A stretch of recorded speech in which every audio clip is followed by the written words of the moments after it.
Completely positive हो जाओगे। सिर्फ सोचने से नहीं, सोचने में भी, बोलने में भी और बिहेवियर में भी। जब तक तीनों से पॉजिटिव नहीं होगे आप पूरे पॉजिटिव नहीं होने वाले। ये बात तो अब आपको बिल्कुल समझ में आ गई होगी कि मन से, वचन से, काया से जब तीनों से कार्य नहीं होता है तब तक हम वो कार्य को संपूर्ण मान ही नहीं सकते।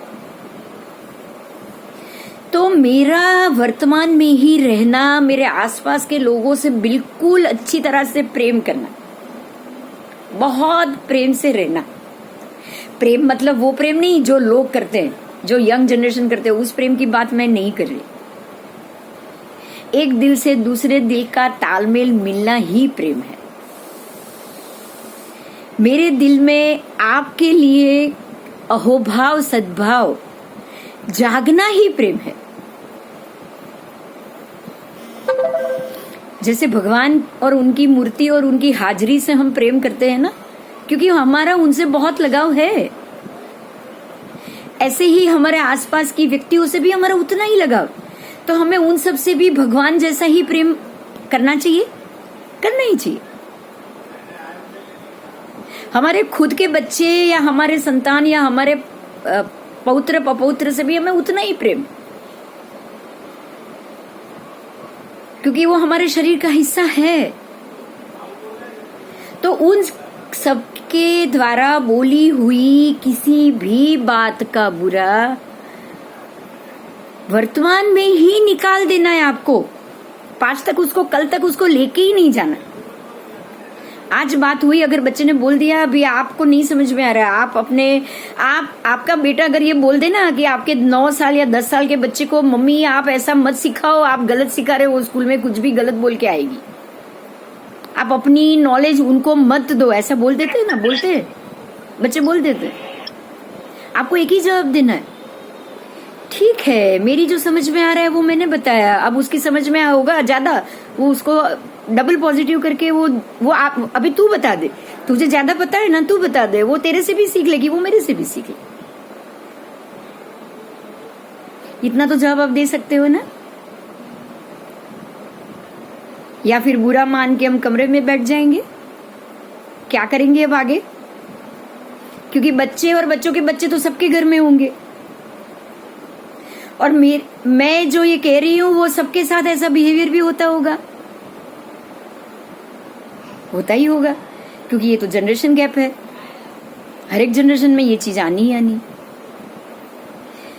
हम थे उससे तो ज्यादा आज के बच्चे एडवांस है, हमारे बच्चे एडवांस है, हमारे बच्चे से तो आने वाले बच्चे ज्यादा एडवांस होंगे।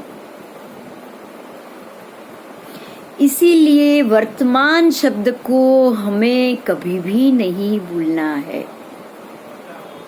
जो हुआ उसको उसी वक्त भूल जाओ, मिट्टी डाल दो उसके ऊपर, बस। हर बात के ऊपर मिट्टी डालना सीखना पड़ेगा। वो अच्छी खुशी की बात होगी तो भी, और नाराजगी की बात होगी तो भी।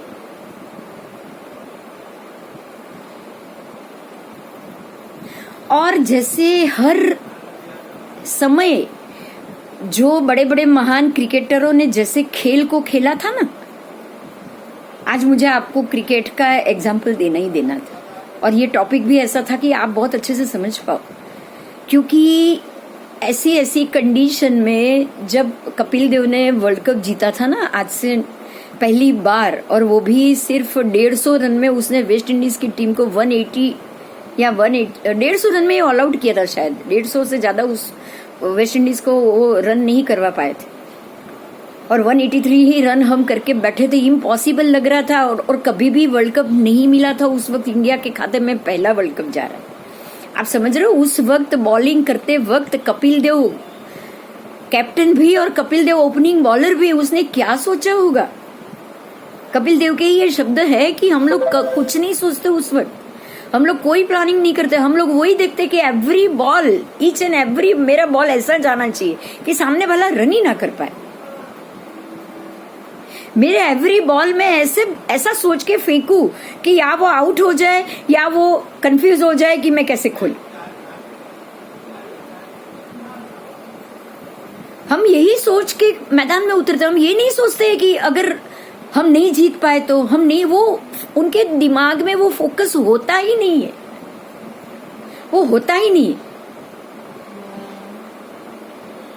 आज हमारे दिमाग में भी ये फोकस होना चाहिए कि अगर घर में किसी को कोरोना हो गया तो ऐसा नहीं सोचना। आप यही सोचो कि घर में जिस व्यक्ति को भी सर्दी खांसी या आज कुछ भी हुआ है, नॉर्मल फ्लू हुआ हो या आज न्यूमोनिया की असर आ जाए, आप यही सोचो कि उसको कोरोना ही है और मुझे आज उसका इलाज करना है। आप ये सोच के ही करोगे, आप उसको पहले ही दिन से क्वारंटाइन कर दो। आप अगर ये सोचोगे ना कि इनको कोरोना नहीं हुआ है, इनको नॉर्मल फ्लू हुआ है, आप उनसे नॉर्मल पीपल की तरह बिहेवियर कराओगे या बाकी घर वालों से भी कराओगे तो होगा क्या? अगर कहीं गलती से भी उनको कोरोना है तो बाकी सबको घर में कोरोना होते देर लगेगी क्या? क्योंकि आपने तो उसको नॉर्मल ले लिया था। अगर उसकी जगह आप सीरियस ले लेते पहले ही दिन से कि कहीं हो ना हो अगर इनको कोरोना हुआ होगा तो बेटर कि मैं अभी से ही थोड़ा सा अलर्ट हो जाऊं। आप खुद अलर्ट हो जाओ। अगर आपको ऐसा कुछ हुआ है तो सेल्फ क्वारंटाइन कर लो, सेफ डिस्टेंस रख लो, दवाई ठीक से लो, नास रोज लो 2 बार, विक्स लगाओ, दवाई लो ठीक से लो, सब चीज ठीक से लो। सूठ या तुलसी या उसका काढ़ा या उकाला सब शुरू कर लो। जरूरत नहीं है हॉस्पिटल जाने की। अब डेली ऑक्सीमीटर भी चेक करो, बहुत बढ़िया है ये। मैं आपको बताना चाहती हूँ इस चीज को कि डेली ऑक्सीमीटर 700-800 रुपए का आता है, ये 800 में भी अभी मिलने लग गया है। आप उसको एक घर में बसा लो और 90 के अंदर जिस दिन आपका ऑक्सीजन गया डेली चेक करो। 90 के अंदर गया और सांस में दिक्कत हो रही है, सीधा डॉक्टर को कांटेक्ट। बस उसके अलावा आपको कितनी भी सर्दी हो, कितना भी प्रॉब्लम हो, आपको कुछ नहीं करना, आपको घर पे ही रहना। ऑक्सीमीटर से डेली ऑक्सीजन आप चेक कर सकते हो। वो 90 के अंदर नहीं जाना चाहिए। अगर 90 के अंदर 80-85 भी अगर पहुंच गया है तो साथ में आप अलर्ट रहो। कभी भी डॉक्टर के पास आपको जाना है, कभी भी आपको हॉस्पिटल जाना है, बस आप तैयार रहो। उसके पहले तो कोरोना हुआ या तकलीफ हुई या टेस्ट कराओ सोचना ही नहीं है आपको। ये बहुत बढ़िया चीज है, आप जरूर ले लेना। और ऑक्सीमीटर है घर में, बच्चे सबका रोज चेक करो। आप रोज ही चेकअप करो, कोई दिक्कत ही नहीं है। अपने घर की खेती आप रोज कर सकते हो। ये सब चीज से क्या होगा पता है? ये भी वर्तमान है। आज का अगर मैंने टेस्ट कर लिया सुबह, मेरा ऑक्सीजन नॉर्मल है, आपका पूरा दिन फ्रेश जाएगा। आपको ये लगेगा कि देखो मुझे सर्दी भी नहीं है, मुझे बुखार भी नहीं है, मेरा ऑक्सीजन नॉर्मल, मतलब मुझे अभी तक कोरोना नहीं हुआ है। अब मैं चिंता क्यों करूं? मेरा रूटीन बहुत बढ़िया और ठीक से करूं।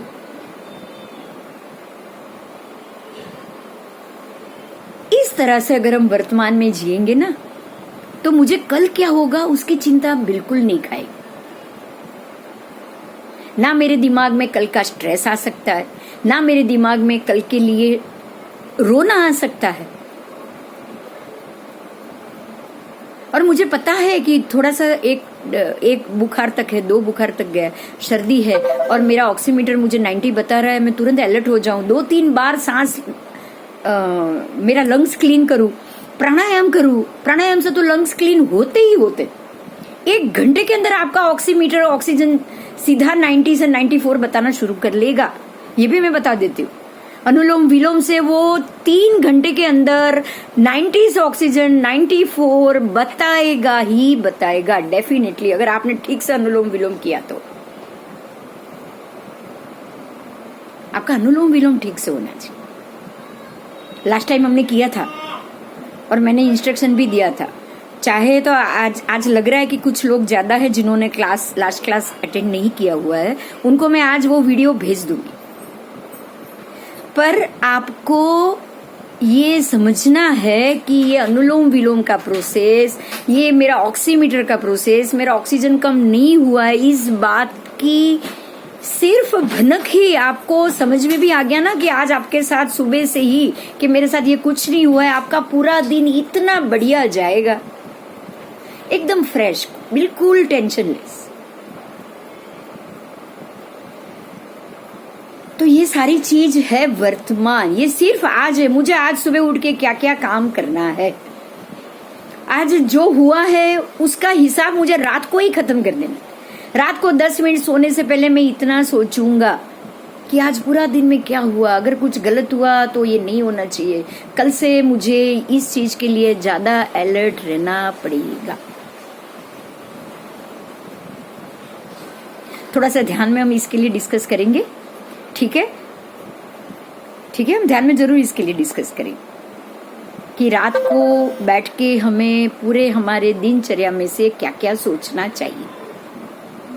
आपको अपने लिए आधा घंटा निकालना ही निकालना।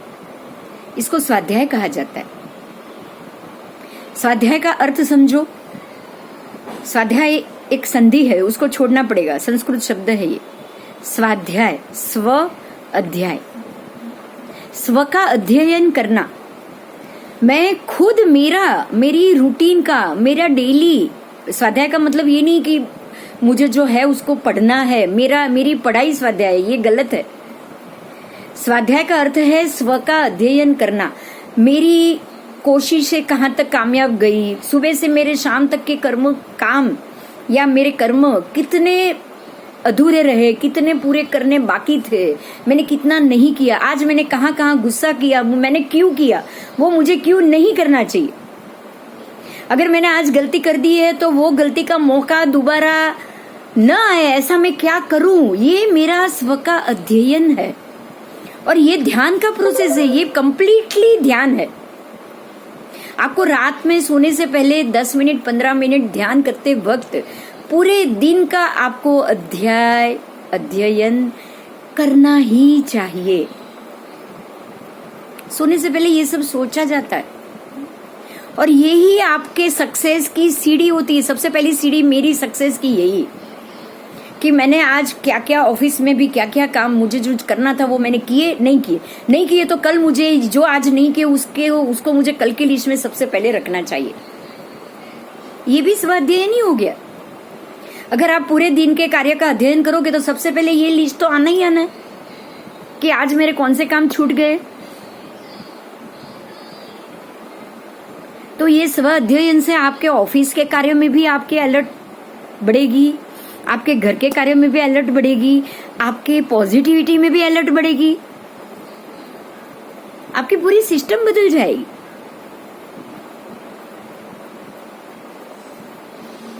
इस सिस्टम से हमें सोचना भी पड़ेगा, आगे कार्य करने भी पड़ेगा। चलो अब ध्यान शुरू करें।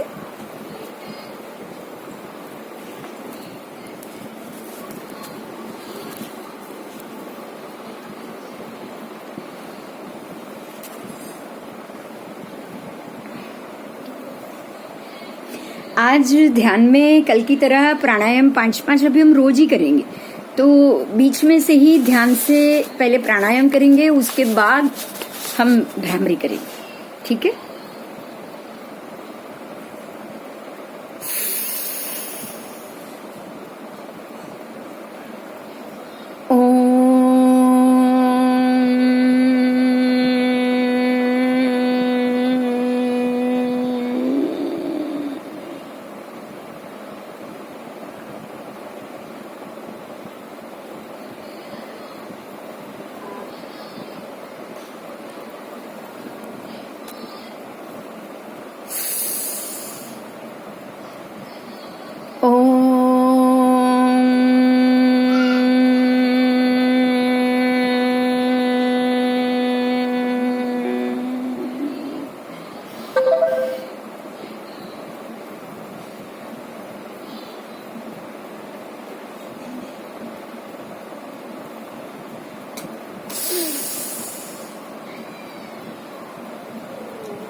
शांत हो जाओ, बिल्कुल शांत। शरीर ढीला छोड़ दो।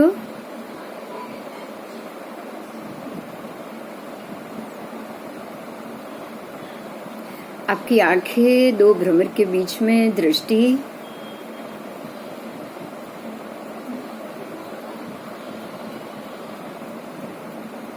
सांसें लंबी छोटी छोटी होती जाएगी।